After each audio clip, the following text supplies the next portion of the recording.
Welcome to another Good Dads podcast. Difference a Dad Makes, another edition with Coach Brian. I call you Coach Brian because you are the soccer coach of our 6-year-old. Yeah, we're going to be undefeated this year. Legit. Like he's nice. I have yet to be at a practice yet. I've missed 2 practices. We got a game tonight. Oh, really? 6:20. Okay, thank you for the reminder. We would like to welcome Jordan Coiner. Yep. Cornier. Oh, yeah. I just like wanted that. to make Fritz. it sound Little flair to it. very, very tropical. Thank you. You are Chronic Disease Prevention Administration at the Springfield-Greene County Health Department. That's right. What does that mean? It means that I administrate the chronic disease prevention efforts at the health department. I like that answer. Uh-huh. I like that answer. What we obviously like to start with our guests is, this is Good Dad, so tell us a little bit about your family. Yeah, so I've been married to my wife for almost 8 years. So in August, we'll have been married for 8 years. We've got 2 sons. One just turned 3 in March, and one just had his kindergarten screening yesterday. He'll be 5 in June. So we're going to dive into that realm. But yeah, I mean, we actually had Brecken, our oldest, during 2020. So as you can imagine, that was some crazy times. And so since then, we've had a lot of sleepless nights, things like that. But no, they've been a blast. And, this journey of fatherhood, rather, has just been something. It's been a lot of fun. There's been a lot of questions that I have not known the answer to. But me and my wife have been a good team through it all and been able to figure out and work through some hard questions. Now, I'm always curious, Jay, because this was told to me and I didn't believe it. Okay. I had a friend who said the toughest transition for him and his wife was going from 1 kid to 2 kids, not 0 kids to 1 kid. Okay. I didn't think that was possible. Yeah. And I would say they're 2 different experiences, but I would be curious what Jordan thinks. Do you have any thoughts on that? Well, I can speak personally to that. Yeah, so for sure. yeah, I mean, I would totally agree with that because I think the newness of having 1 kid, you're just kind of trying to figure it out. With the second one, you kind of know what to expect at that point. I think in our instance, our 2 sons are like 20-ish months apart. So we hadn't slept in 20 months, and then we went on sleeping for another, couple of years after that, or not sleeping for another couple of years after that, because we just jumped right back into it. Yeah. I would agree with that. However, I have heard that going from 3 after having 2 is supposed to be easy. I don't know how that I've heard math. the same thing. I don't know how that works. Yeah, I'm not going to explore that. Yeah. This is what I say to all my friends. Anyone who has more than 2 kids, there's a screw loose. Yeah. Like there's, what I mean? I tell, even to my cousins, my aunt and uncle had 4 kids, and we tell the 2 youngest ones, we're like, hey, man, I don't know. They should have stopped at Teresa. Or not Teresa, Krista. There's so many we forget their names. Yeah, it's hard to keep track. But that, I mean, it's a lot after. I mean, Yeah. I just think just 2 is a lot, but then I guess you get used to it, and then you love them so much, and you have that fun experience, as you said. Has it all been fun, though?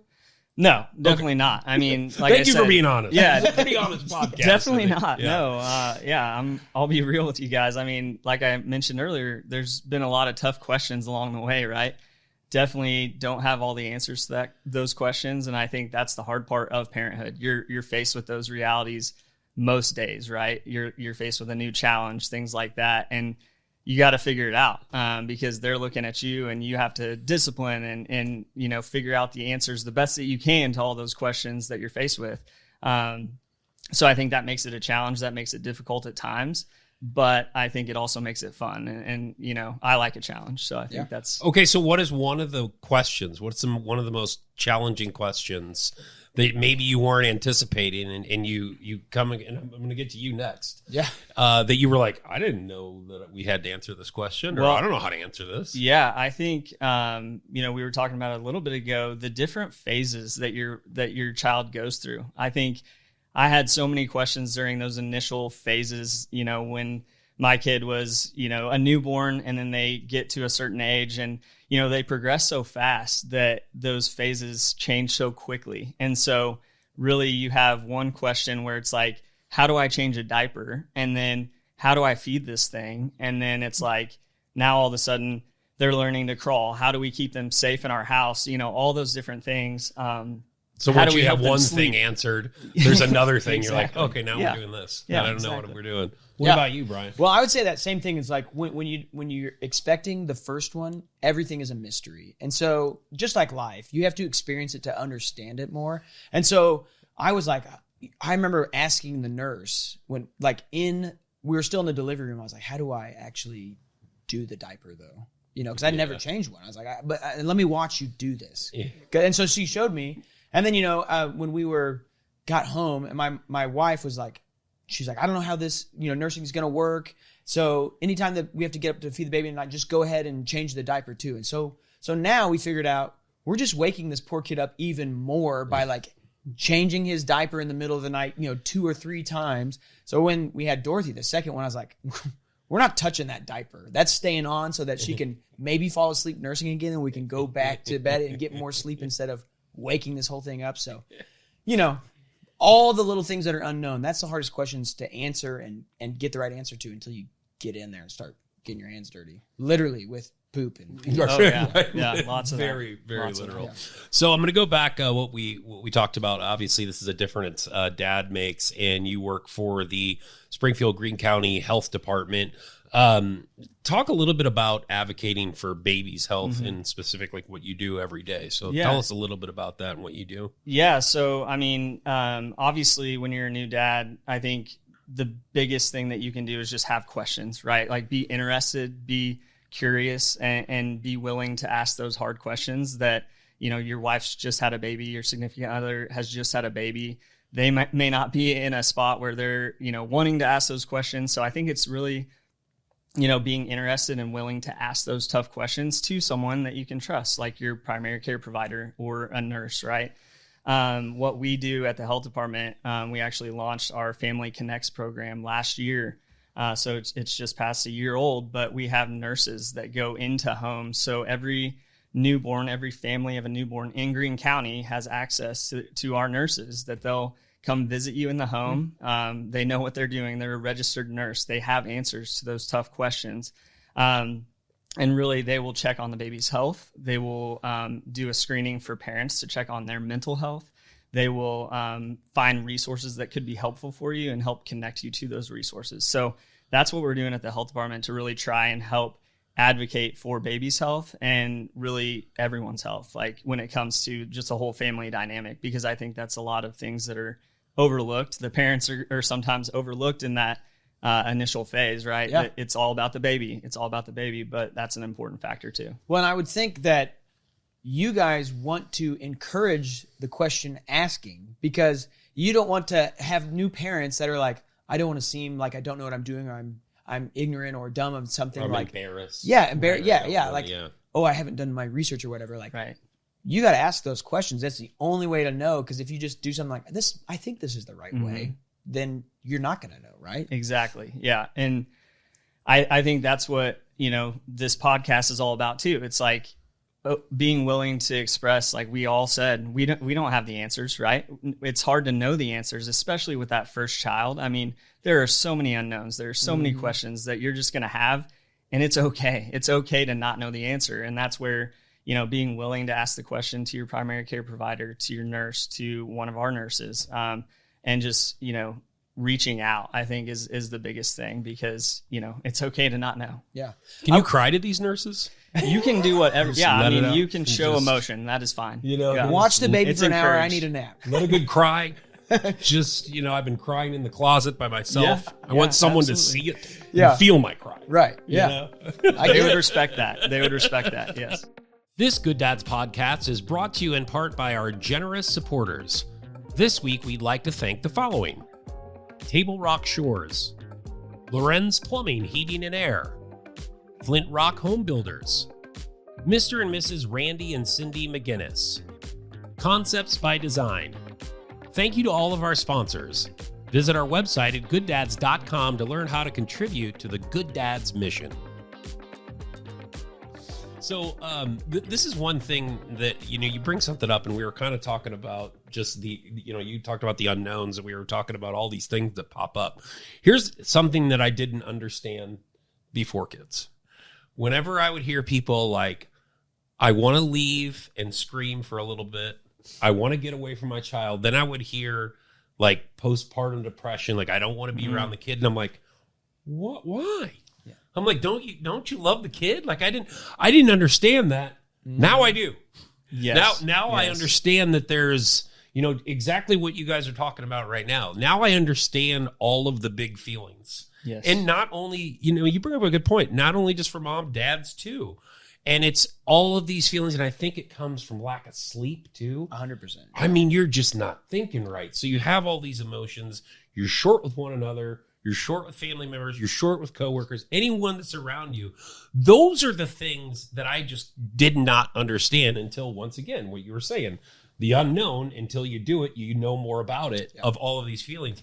And that right there is, you don't know how to handle those. Right. And especially with lack of sleep. And I'm sure you guys talk a lot about that. Yes, we do. And specific, I'll give more specifics. So yes, we encourage that.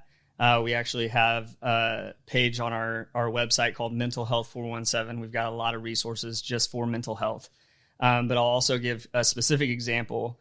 So my wife suffered with postpartum depression, and she actually just has been going through therapy. And one of the things they talked about was exactly what you just mentioned, right? Lack of sleep being one of the biggest things. Basic need, right?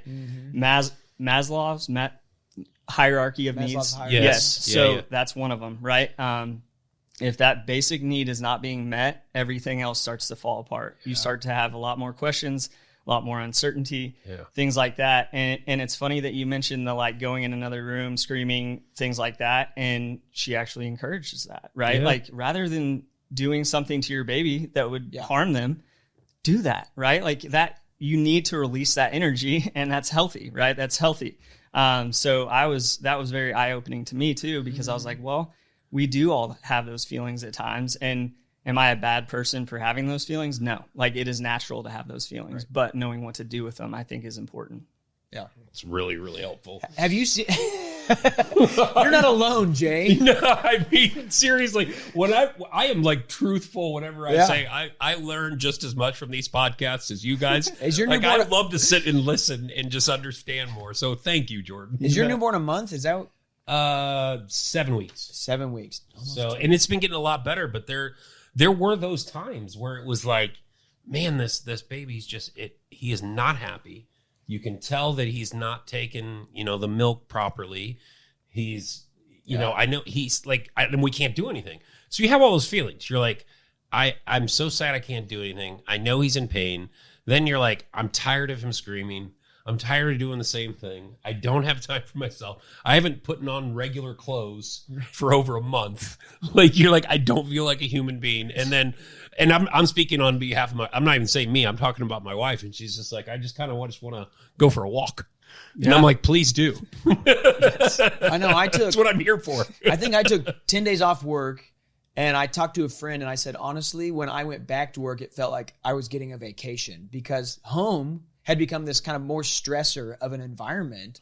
Because, when I'm at work, I'm not like making sure this other human is alive at all times. I'm so glad you said that. Yeah. Because there's some times where it's just like, okay, I had a really bad day at work, but guess what? I'm going home to the jungle. Yeah. Oh, yeah.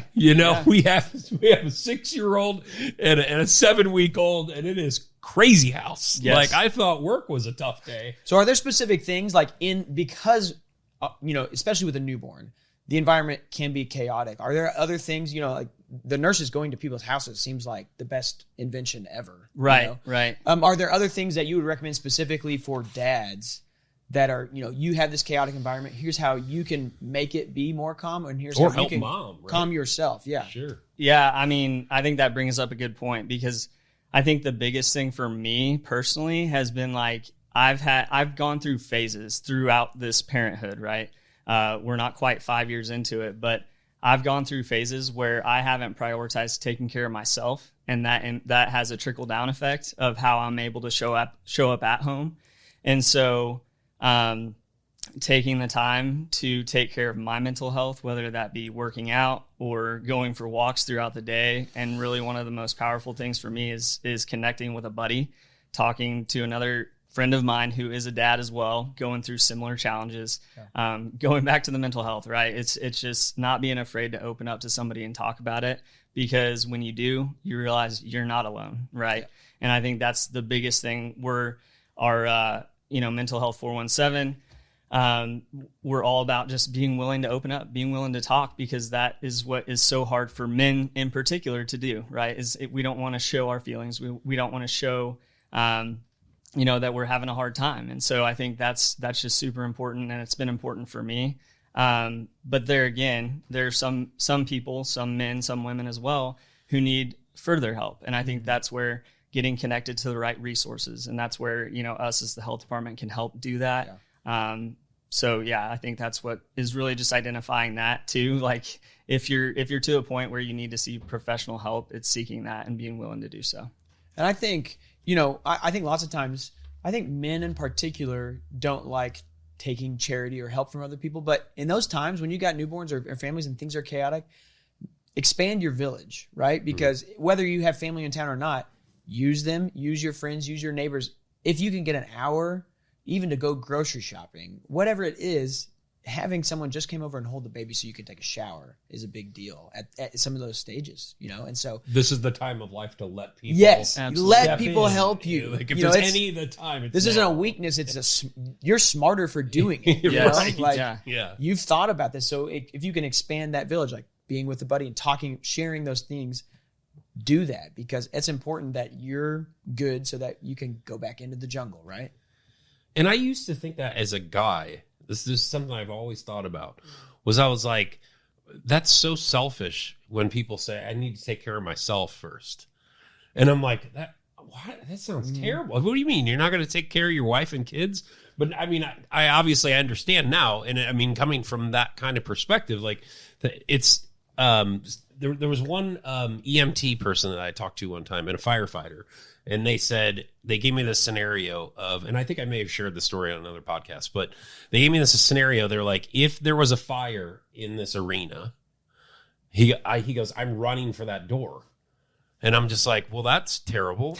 Wouldn't you want to start helping the kids and everybody else? And they're like, if I'm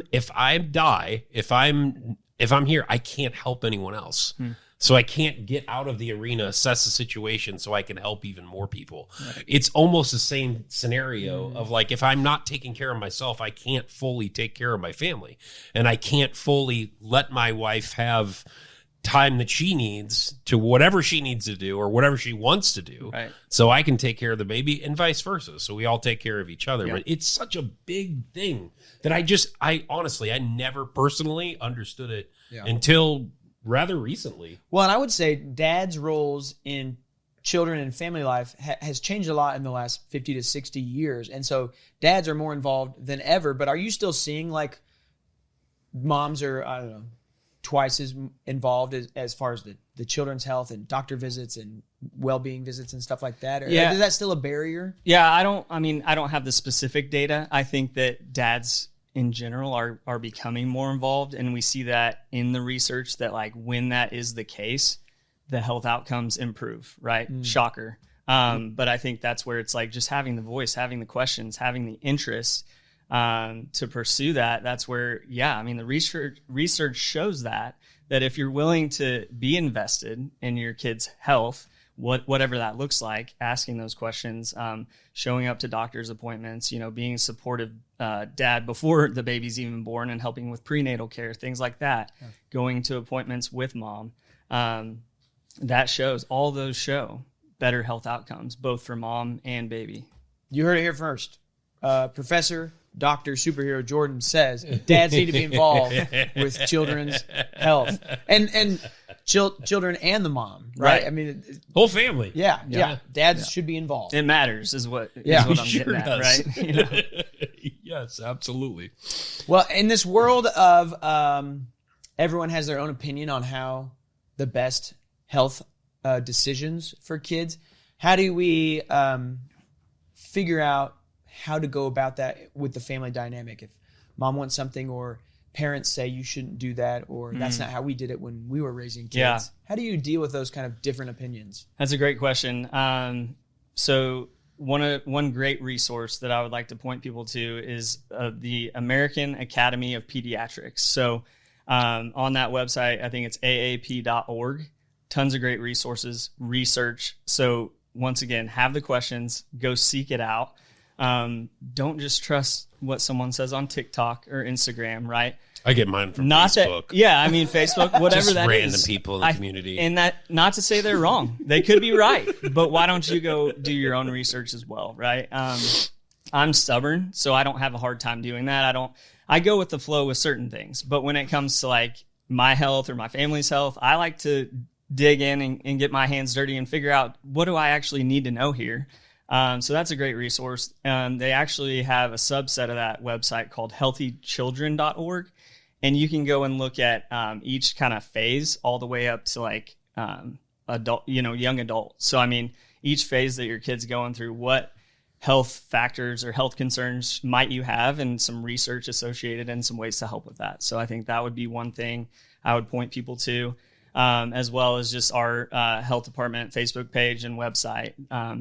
We try to stay up to date on current information, try to keep people informed as best as we can. So once again, not to discount what mom or dad or grandpa or your friend say, but I think it's just really important to do that research on your own and to have your own opinion when it comes to health specifically. And research is always changing, right? So you can't just say, oh, grandma or grandpa, that's what you did 40 years ago, because we have more data points now to understand this differently. Even my sister-in-law, I remember this, her firstborn, they told her, sleep on your tummy. Yeah, and then like 4 years later, they was like, hey, it's backs now or whatever it is. Right. And so like, talk to your pediatrician, because they are getting the most current research and data out. And so this is the preferred. And so it's not saying things will never change. Like we're always learning. Yep. So you can't just trust, oh, this is what I did with the last one, or this is what my mom or dad did, or this is what grandma and grandpa told me. Well, they get so passionate about it, too. Oh, my gosh. Oh, crazy. man. There's just certain family members that are just like, well, I don't know. I mean, you used to sleep on your stomach. Yeah. Now you don't. I don't know why. Look at that contraption. Look at it. Looks like a ride at Six Flags. Seatbelts. We used to have a wooden little rocking chair we put you in. I don't know what you want me to do. You want to whittle one while we're waiting? Very passionate. Oh, yeah. But that's such a good point, though. And our pediatrician kind of said also, he's like, hey, look, if you're having problems with like mom or dad or grandma or grandpa, just blame it on me. Just be like, your pediatrician said, like, this is what we need to be doing. Right. This is what we need to try. And he's like, I don't mind. And he was just like, if you're not having any argument about it, he was like, if that kind of cools things down, please do that. Scapegoat, right? There you go. So, I mean, that's a really great point. Yeah, I mean, it does change. Like every 5 years, it seems to change, Well, I was talking to my wife just the other day. So my 6-year-old is in a booster seat. My 4-year-old is in a actual car seat, And I said, I just can't even imagine, 35 years ago when I was going on family vacations in the van, we would just, take one of the bench seats out, and like we had a little play space, flying 75 down the interstate for 6 hours. I'm like, could you imagine just letting your kid crawl around in the car, going 75, 80 down the interstate? I'm like, this is what, this is normal. And back then, like, Billy slept in the back window of the station wagon. Yeah. Right. It's like you slam on the brakes and there goes Billy. And then it follows that, right? No, what? We're all here. Yeah. We all survived. Oh, yeah. I don't know what we stuck our hands out the windows. What's the big deal? Look at I have both of my arms. I don't know. Except the people who didn't make it. They're not here and able to tell their story. But we don't talk about them. Right? No, we sure don't. Is there anything that you would like to add that we missed, especially with, especially the health of babies? I mean, this is such an important topic, and what you guys do is really wonderful, Jordan. Yeah, I mean, I would just plug our Family Connects program again. I mean, we have a great team of nurses there. Every single one of them is going to come into your home. They're going to care about your family. They're going to care about your baby, and they're going to find ways to, improve that baby's health if they can, or just help your family in whatever way they can. So I would really encourage people to check that out at familyconnects417.com. because really we just have a great program and I want to advocate for it because I mean, it's a big deal. It's a little over a year old. Not everyone knows about it yet, but I really do believe that it's going to grow because of the group of nurses that we do have. They can teach you why that safe sleep is important, what the data says that, you know, they're going to come in and educate you on certain things like that, and help answer any of those questions you might have. The other thing that I'll just mention as well is just, you know, especially for dads, is, you know, don't overlook your mental health. I think that's, you know, we're trying to encourage that conversation more and more. Hey Man, You Good campaign we've been working on for a little over a year at this point, year and a half. And so it's really just encouraging that question between guys, right? Hey man, you good? Let's have a conversation. Let's talk about our mental health. You know, it's challenging for us at times, but it's super important. We need to do it more. We need to be willing to ask the tough questions. Yeah. Very good. Well, thank you so much. Just three dudes talking about their feelings. Yeah. Nothing wrong with that. That's the name of this podcast. Jordan Corner. There it is. There it is. Did it get Cornier? Jordan Coiner. There you go. Cornelere. One of those. With a double. It'll be on the screen, I'm sure. Jordan, Maybe. Chronic Disease Prevention Administration, Springfield-Greene County Health Department. Thank you so much. We really appreciate it, man. You bet, guys.